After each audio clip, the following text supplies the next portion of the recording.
Today, I want to explore a really tender question I hear a lot in the ex-Mormon community, and it goes like this. Lots of ex-Mos feel like they woke up and realized they married the wrong person, but have built a good life with them. So how can we grieve the loss of what could have been in a healthy way to be able to let it go? If this feels familiar, you are not alone. It's something many people face after leaving high-demand religions. And it deserves time, compassion, and nuance, and a really long answer from me. So get ready. I'm the sex Mormon therapist with the emphasis on X. I'm a certified sex therapist here to help you get the information we never got at church, unlearn the shame we did get at church, and reconnect you with your pleasure, because pleasure is not a sin. Make sure to subscribe if you're looking for real talk, tips, and tricks to better sex and relationships. So let's start with why this happens. In Mormonism and other high-demand religions, marriage is heavily idealized. Many of us married very young, often before we had much dating or sexual experience.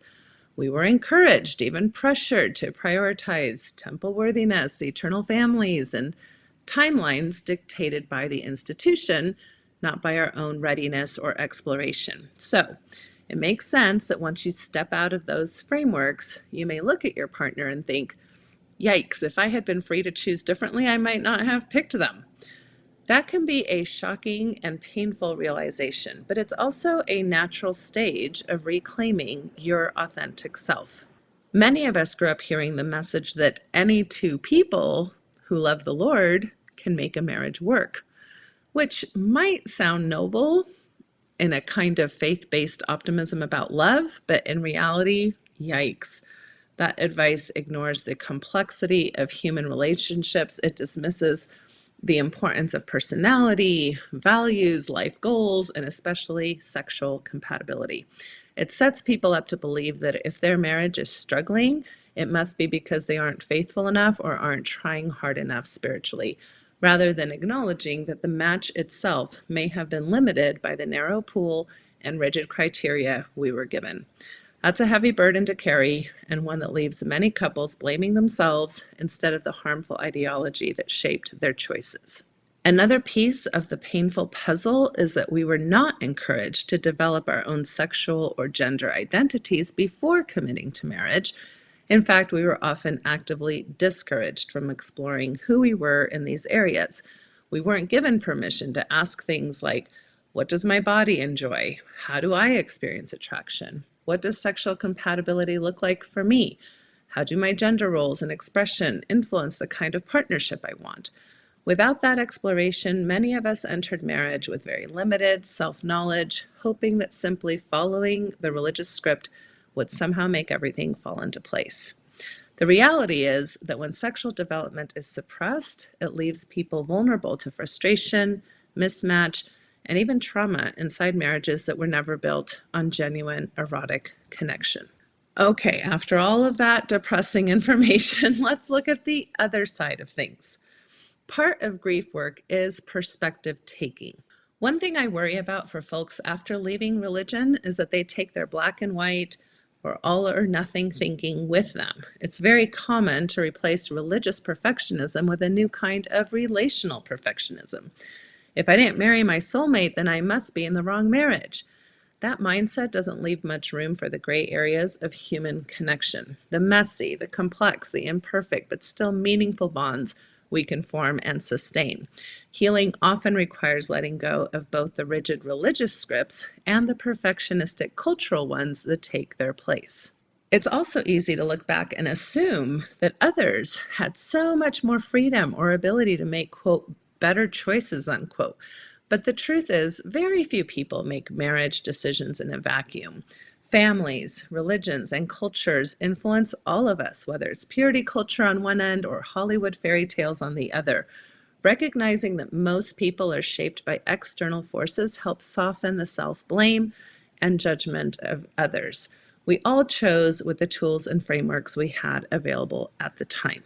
Even outside of religion, we still inherit a lot of unrealistic scripts about love and marriage. From movies, novels, and social media, we're taught to expect passion that never fades, perfect compatibility, or the idea that the right partner should meet every need. These myths leave many people, religious or not, questioning whether the choices they made in their 20s still hold up in their 40s. So it's important to remember that disillusionment is not unique to those leaving religion. It's a developmental challenge many face as we confront the gap between cultural fantasies and lived reality. If you're in midlife, your developmental stage is actually tasking you with recalibration. It's normal and healthy to actually be re-evaluating things like your career, your relationships, your spirituality, and your sense of purpose. That can all feel unsettling. It may stir grief, regret, or longing for roads not taken, but it's also an invitation. Midlife asks us, are the decisions I made in my 20s and 30s still serving the person I am becoming now? This isn't failure, it's growth, and it's a chance to align more closely with your evolving truth in the second half of life. I also like to remind people that there are valid reasons you were attracted to the person you married, even if those reasons don't hold the same weight now. I like to invite everyone to think that for some reason, out of all the Mormons you knew at the time, you chose this particular one to get naked with. So if you really think about it, attraction is never purely logical. It's a mix of biology, psychology, family patterns, and yes, cultural and religious scripts. Maybe you were drawn to someone who felt safe, familiar, or who embodied the values you thought would lead to eternal happiness. Maybe they carried traits your family or community idealized. Maybe they carried traits you yourself lacked, and so you were drawn to that person. Maybe there were things you were attracted to, like spiritual worthiness, kindness, stability, a shared mission. So even if you now reject the religious framing, those were still real subconscious forces shaping your attraction. They mattered in the context of who you were at that time. So instead of invalidating the entire choice, I encourage you to honor it. Recognize, hey, I chose the best I could with the tools, knowledge, and freedoms I had at that moment. That's not nothing. That's part of your story. So now let's talk about grief work. Grief work is part of wellness and acceptance necessary for all of us to deal with what I call the what if syndrome. Otherwise, we go a little nuts. You might feel sadness about the life you didn't get to live, the people you didn't meet, the experiences you didn't have, the self you didn't fully know at the time. That is grief, and it's valid. It's the grief of lost possibilities. And like any grief, it deserves space. And granted, those of us who come from high demand religions aren't really good at processing grief. So let's make space for it. Journaling, therapy, rituals, tears. These are all really healthy ways of honoring that sense of loss. Grief doesn't necessarily have to mean that you married wrong. It means you're human. It means you can see the bigger picture now. And grieving it helps you move forward without all that bitterness or self-blame. Here are 5 strong grief-focused solutions that could support that process. 1, ritualizing the loss. I'm a huge fan of ritual and reclaiming it from religion. Create a symbolic ritual to acknowledge the life not lived. This could be writing a letter to your younger self about the choices you didn't get to make, then burning it or burying it or placing it in a memory box. Rituals are really beneficial in helping us externalize grief and mark transition points. 2, narrative reframing, like I mentioned in the previous sections. Work with a therapist or through journaling to tell the story of your marriage and choices with compassion. Instead of I married the wrong person, maybe you can shift towards I made the best decision I could. Reframing validates grief while reducing shame. 3, emotional expression practices. Give space for raw feelings, sadness, anger, regret. Get the feelings wheel out. Figure out all the feelings words that you want to use. And the key here is not trying to fix them, just honor them. This can include scheduled grief time, like allowing yourself time to cry into a pillow or rage into a pillow, using art or music to express emotions, somatic release like movement, breath work, or even taking a grief walk. 4, what about couple-based grief sharing? If safe and possible, partners can join in acknowledging what was lost, both individually and as a couple. This might sound like, I grieve the parts of myself I didn't know before I married you, or I grieve the pressure we were under to marry quickly. Shared grief can sometimes soften resentment and build empathy, and hopefully we can talk about these issues without a whole lot of ego getting in the way. It can be hard, though, to have a conversation like this without taking deep offense or feeling really deep pain. Like, what do you mean you don't think that you should have married me? And yet I have noticed that when couples can discuss these really tender things in a safe enough way, it can actually increase intimacy, compassion, and connection. This is where one of my favorite words comes in, differentiation, right? The ability to stay true to yourself while also staying connected to your partner. You can say, yes, I grieve the life I didn't get to live, and yes, I also value the life I have now with you. Those truths can coexist. Letting go of the what ifs isn't about pretending they never mattered. It's about integrating them into your story and saying, I honor what was lost, but I also choose how I move forward. The yes and. And sometimes that means deepening your current relationship into one that's chosen consciously, not just by default. Other times it might mean realizing the healthiest path is parting ways. Either way, the healing comes from truth and honor, not shame. 5, legacy and integration work. Instead of only focusing on what was lost, ask, well, what did I gain? Even maybe unintentionally from this path. This could be the children you had, growth, resilience, or lessons learned. Integrating both the grief and the meaning helps prevent getting stuck in bitterness and open space for future-oriented decision-making. Just because you may not have chosen this person today does not necessarily mean your marriage is meaningless. Many couples come to realize, okay, maybe our origin story was shaped by external forces, but we've built something real since then, and that's important. The history you've created together, those things have value, even if the foundation was different than you'd choose now. Perspective taking also helps if you remember that your partner is also navigating these feelings. They also married under these same conditions. You were both doing the best you could. That shared humanity can become a place of compassion rather than resentment. Together, these 5 approaches allow people to honor their grief without drowning in it, which is essential before you can make grounded decisions about the future of your relationship. Now I'd like to get into solution-focused ideas as to what to do with these feelings. The number one thing I have is to work with a couples therapist who understands both religious trauma and faith transitions. Standard marriage counseling can sometimes reinforce harmful dynamics if the therapist doesn't understand the impact of purity culture, gendered teachings, or religious shame. A skilled therapist, not only in religion but in marriage work, can help you both explore whether the relationship can evolve beyond those inherited frameworks. Along with this comes my number 2 solution, which is discernment counseling.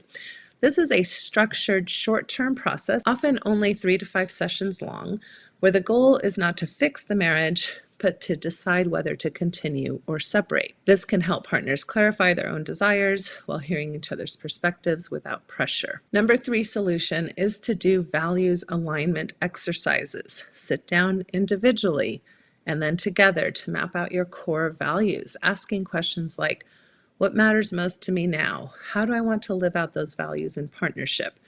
Where do our values overlap and where do they conflict? This isn't about deciding right away, it's about clarity. Sometimes couples realize they share more than they thought. Other times they realize the gaps are too wide. I do like to honor what I call the actual triangle, not me, you, and the Lord. It's me, you, and us. And to make a values list for each of those entities because you both matter as individuals and your relationship is an entity in of itself. The 4th solution is to get creative about relationship structures, maybe moving beyond the binary of stay in the same old marriage or the only other option is divorce. You might explore things like renegotiating roles. Who does what in the relationship and what needs to shift? Maybe you consider ethical non-monogamy if both partners feel aligned and willing to try that. Maybe you live apart together while co-parenting, meaning that you maintain a bond without traditional cohabitation, which oftentimes gives you a sense of autonomy that you may not have ever had experienced while still honoring the relational stability. Maybe you restructure the roles within the marriage, like shifting from hierarchical church influence roles to more egalitarian partnership. Getting creative can sometimes unlock solutions that honor both partners' evolving identities. And also, there is amicable, family-centered divorce, so ending the marriage respectfully while maintaining a supportive parenting partnership. I'm a huge fan of creativity. It opens up more than just two horrible options. It allows you to design a relationship that fits your current selves. Okay, number 5 is to engage in individual therapy. Each partner needs their own safe space to unpack religious trauma, sexual shame, and identity questions. Working individually can help you show up more grounded and differentiated in couples work. Number 6 solution might be to use time-limited experiments.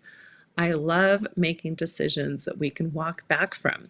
Instead of feeling pressure to make a final decision, try setting like a 3 to 6 month container where you each practice new behaviors. Maybe more honesty, maybe more autonomy, or maybe you explore new sexual dynamics. Then come back to the table together to evaluate. Is this working? Do we feel more connected or more misaligned? You don't have to make final decisions right away. My number 7 solution is community and mentorship. Sometimes talking with other couples who have navigated faith transitions, mixed faith marriages, or creative solutions can normalize the process. Hearing real stories, both of couples who stayed together and those who parted, reduces shame and expands your perspectives. Community is super healing. And my last thought is one of the most important things I tell clients is to honor time and pacing in this process. A faith transition is a seismic shift. It shakes your identity, your worldview, your community, and often your marriage. In that first year, emotions can be raw, grief is intense, and black and white thinking can still dominate. That's why I usually don't recommend making major life-altering decisions like ending a marriage within the first year of a faith transition. Giving yourself time to stabilize, to go through all the seasons, to explore your evolving values, and to grieve what was lost allows for decisions that are grounded rather than reactive. Slow pacing doesn't mean staying stuck. It means creating enough space for clarity and compassion to emerge. Think of a faith transition like living through an earthquake. In the immediate aftermath, the ground is still shaking, the dust hasn't settled, and it's hard to even see what's been damaged and what's still standing. That's not the moment to start rebuilding a house or moving neighborhoods. You wait until the ground stabilizes before making structural changes. So the same is true for relationships after faith transition. Give it time for things to settle before making life-altering decisions. At the same time, if you've already made decisions and you're just diving in, honor that process too. So the key is shifting the question from should I stay or should I go to how can we experiment, explore, and evaluate in a way that honors both of us? And give it enough time that we feel clarity and confidence in whatever long-term decisions we make. So, to bring it all together, feeling like you married the wrong person after leaving Mormonism or any high-demand religion is a deeply human experience. It doesn't mean you failed, that you're selfish, that there's something wrong with me. That there's something wrong with you. It means you're waking up to yourself. You can grieve what you lost, honor the subconscious reasons you made the choices to begin with, and also find new ways to build or rebuild meaning in the relationship you have today. I would love to hear from you. What's coming up for you as I talk? If you've been through a faith transition, how has the what if syndrome shown up for you? What are some ways you've grieved the life you didn't get to live? How do you balance honoring the past choices you made with the person you were then, while also showing up authentically as the person you are now? If you could go back, what advice would you give your younger self about choosing a partner? How have you and your spouse been able to discuss these tender topics, or have you? If you enjoy my content and want to go deeper, go sign up for my newsletter at natashahelfer.com. You'll get a free copy of my current download full of juicy information. If this resonated with you, remember to ring my bell and subscribe. I give you full consent.